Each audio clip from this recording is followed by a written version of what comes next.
साध्वी मन्यानंद सरस्वती जी। हाँ, धन्यवाद माता। पूजनीय गुरुदेव, आपके चरणों में कोटि कोटि प्रणाम। गुरुदेव भगवान, शारीरिक अस्वस्थता के कारण नाम जप व 84 जी पाठ के अलावा और कोई साधन नहीं कर पाती, इतना ही भगवत साक्षात्कार के लिए पर्याप्त है? हाँ, इतने से हो जाएगा, आप चिंता न करो। 84 हरिवंश कृत पढ़े सुने निशिभोर, छुटी 84 भ्रमंते निरखै जुगल किशोर। निरखै जुगल किशोर भोर अरु रैन न जाने, पिए रूप रस मत्त भयो कछु मनहि नाने। प्रेम लक्षणा भक्ति होए ही आनंदकारी, अरु वृंदावन वास सखी सुख के अधिकारी। कुंज महल की टहल सुख दंपति संपत्ति पाई है, जैसी रूप लाल हित प्रीति सो जो 84 गाई है। तो 84 जी गाय मतलब 84 लाख योनियों में अब हमें नहीं जाना है। और नाम बाणी जहां श्याम श्यामा तहां, नाम बाणी सुनत श्याम श्यामा सुबस, नाम बाणी निकट श्याम श्यामा प्रगट। हमको दो चीज मिल गई, नाम बाणी, अब इसमें परम कल्याण परम मंगल निश्चित है, तुम्हें चिंता नहीं करनी। बस या तो नाम चल रहा है या पद चल रहा है। बाबा वो 84 पढ़ने में भी पढ़ते पढ़ते कभी ऐसा होता है ना, अपना शरीर असुस्थ रहता है तो कभी बीच में छोड़ देती हूँ, बीच में पूरा धारावाहिक नहीं पढ़ पाती हूँ। तो फिर दोबारा जहाँ समय मिले तो उसके आगे से शुरू कर दो। हाँ, रोज जैसे पूरा के पूरा ऐसा नहीं हो पाता है। थोड़ा 11 प्रकरण और 12 प्रकरण जो रोज पढ़ती हूँ, और पहले से थोड़ा सा पढ़ती हूँ 32 श्लोक से, और थोड़ा सा फिर बीच पे कभी रुक जाता है, कभी बहुत तेज बीमारी रह जाती है तो आंख लग जाता है ऐसा। तो इसमें कुछ तो मतलब पाठ करते करते अगर आंख लग जाए तो? नहीं, हम कह रहे फिर जब आंख खुले तब फिर पाठ शुरू कर दो। अपने बाबा जी हैं, एक बार 24 घंटे में एक बार तो पूरी कर जाओ 84 जी। 84 पद हैं, 45 मिनट में हो जाएगी। तो फिर 24 घंटे में अगर हम 45 मिनट 84 लाख योनियों से बचने के लिए 84 जी में देते हैं तो कौन सा घाटा की बात है। अपने बाबा जी हैं, कोई और काम तो है नहीं। हाँ, तो शरीर में इतना क्या, शरीर के कष्ट तो बने ही रहते हैं। बैठने में खड़े होने में बहुत मुश्किल होता है। तो कोई मुश्किल नहीं, कुर्सी में बैठे तो कुर्सी में बैठे पढ़ रहे हैं।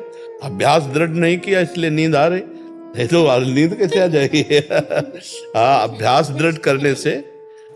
अभ्यास है स्वामी जी, पहले से ही 3 बजे 2 बजे 2:30 बजे से पहले उठ जाती हूँ पहले भी, लेकिन बैठती हूँ तो 6 बजे तक ही, 6 बजे तक बैठती हूँ, अपना कीर्तन करती हूँ, जप करती हूँ, फिर भगवान का ध्यान करके। तो 2:30 बजे से लेकर के 6 बजे तक जो नाम जप करते हो उसमें नींद नहीं आती ना? हाँ, ये ठीक, बढ़िया बात है। और जब पाठ शुरू करते हैं तो हो जाता है। तो फिर ऐसा हो जाता है जैसे वृद्ध शरीर है, अब आप 2-2:30 बजे से जगी हो तो इंद्रियां थक जाती, थोड़ी देर के लिए नींद में पहुंच जाना कोई बुरी बात नहीं इसमें, पर फिर जब जगो तब फिर उसको पाठ कर लो। और शरीर का ज्यादा ध्यान ना दो। देखो ये आप है नहीं और ये छूटेगा, आज नहीं तो कल छूटेगा। जो छूटेगा उसको काय पकड़े बैठे हो, तुम थोड़ी हो। जितना जागृत हो, जितना चिंतन कर सको, यही खास बात है। गया, इसको मान लो गया, मरा ये, अब जय मिनट है, जय सेकंड है, हम उसका लाभ ले लेते हैं, बकाये गया। हम ऐसे चल रहे हैं, गया, दोनों किडनी फेल है, हम समझ रहे हैं बिल्कुल मरे। जितना रगड़ लो, जैसे पता है कि नौकरी भाग जाएगा, आज नहीं तो कल भाग जाएगा, तो जितना काम करवा लो उसे काम करवा लो। ऐसे इस शरीर को जितना रगड़ लो खूब, राधा राधा राधा राधा राधा, जाएगा, ये जाएगा, मरेगा, ये तो जलाया जाएगा, गाड़ दिया जाएगा।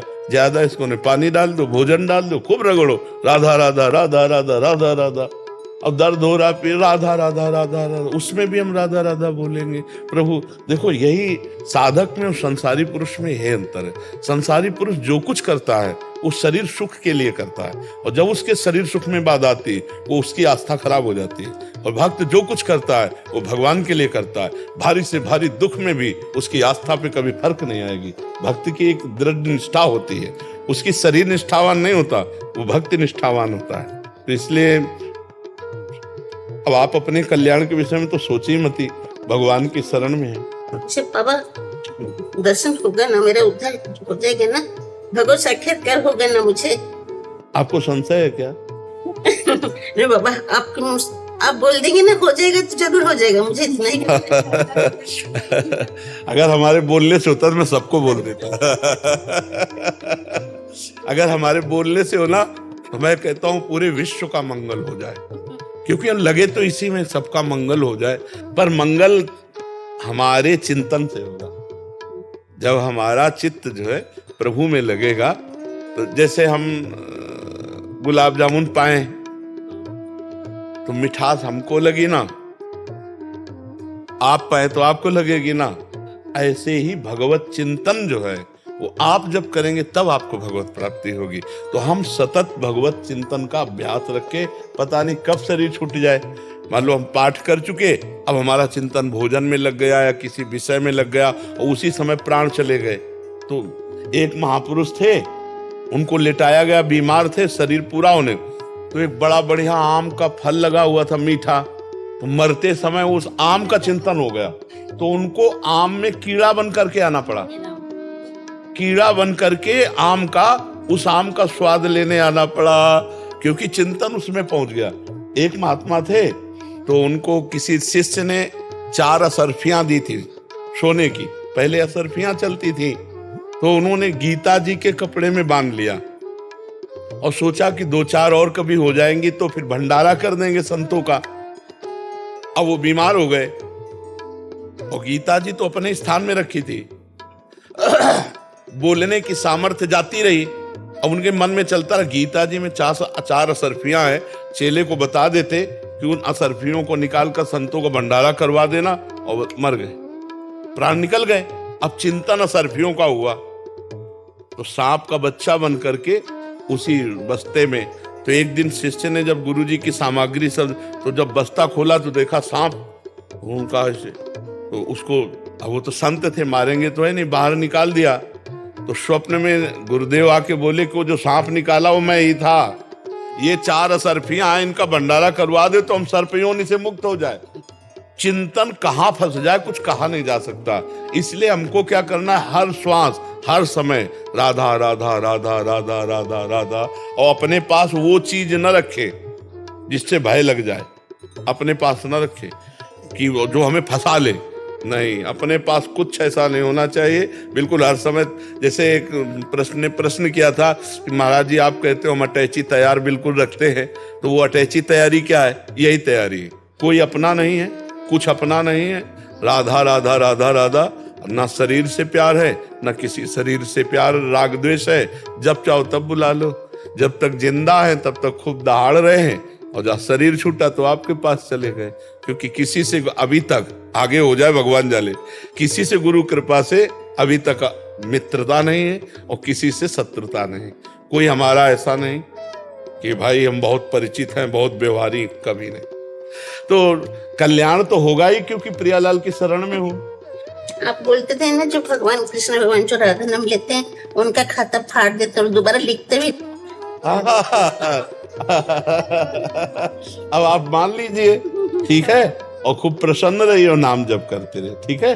बाबा हो एक प्रश्न है, वृंदावन रहे, आप सबको बोलते हैं वृंदावन आ जाओ, वृंदावन रहने के लिए रहती हूँ, तो मैं श्री क्षेत्र धाम में, पुरी में, जगन्नाथ धाम में रहती हूँ, लेकिन मन तो हमेशा करता है कि वृंदावन में आऊं, लेकिन मेरा सामर्थ्य इतना नहीं कि परिस्थिति में ऐसा नहीं कि कैसे आऊं, लेकिन वृंदावन वास करने के लिए मन इतना है, मेरे वृंदावन हो जाएगा। बस इसी से काम हो जाएगा। मन अगर वृंदावन के लिए तड़प रहा है ना, तो जगन्नाथपुरी में रहते हुए आपका शरीर जब छूटेगा तो आप वृंदावन आओगे, ठीक है। अंदर से आप वृंदावन की हो, अंदर से देखो।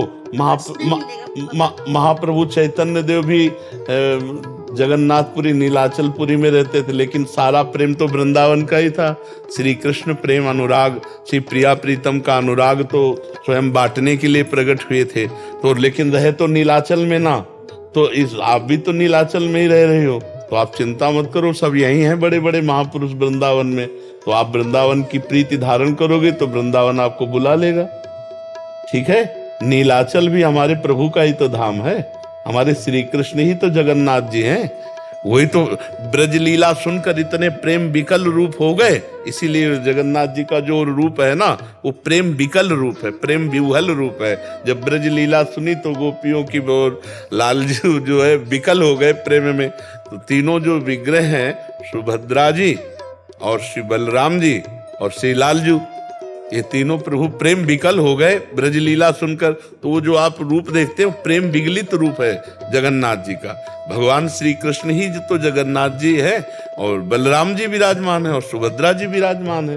तो आप निश्चिंत रहो, भगवान की ही शरण में हो और भगवान की ही प्राप्ति होनी है। अब हम लोगों को भगवान की शरण में होकर भगवत प्राप्ति न हुई तो फिर किसको प्राप्ति होगी?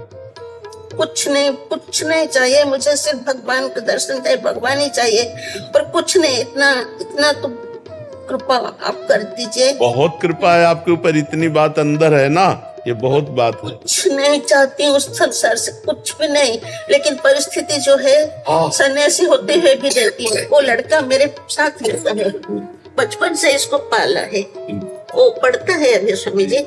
वो बहुत आपका भी सौभाग्य रहेगा कि माता जी की सेवा, हाँ, जब तक शरीर स्वस्थ। थोड़ा देर और पढ़ाई है तो बोलता है कि मैं सोचती हूँ कि मैं चले जाऊँ, मैं कहीं भी रहूँ वृंदावन में, कहाँ रास्ते में भी रहूँ, मैं चले जाऊंगी भगवान के पास। वो बोलता है माता जी मेरा थोड़े कुछ दिन पढ़ाई है, मैं छोड़ के मत जाना। लेकिन उसलिए रहती हूँ, लेकिन मन नहीं है, मन नहीं रोता है, मन में इससे ज्यादा प्यार मत करना। नहीं ठीक है, मेरा बच्चा है ना मेरा बच्चा है ना, तो कभी कभी ऐसा होता है ना, हिरल के बच्चे से प्यार हो गया भरत जी को, तो अगला जन्म इसलिए ये मेरा लड़का नहीं पाला हुआ है। तो भरत जी का वो हिरन बच्चा थोड़ी था पाला हुआ ये तो था। अच्छा, स्वयं के बच्चे से वैराग्य करके आए थे भरत जी, स्वयं के बच्चे से वैराग्य करके आए थे, और हिरन के बच्चे पर दया करके इतनी आसक्ति प्रकट हो गई कि अगला जन्म महाराज का हिरन का हुआ। तो बिल्कुल सावधान रहे, ये भगवान ही आपको सहयोग के लिए मिले हैं इस रूप में, ऐसी भावना करो।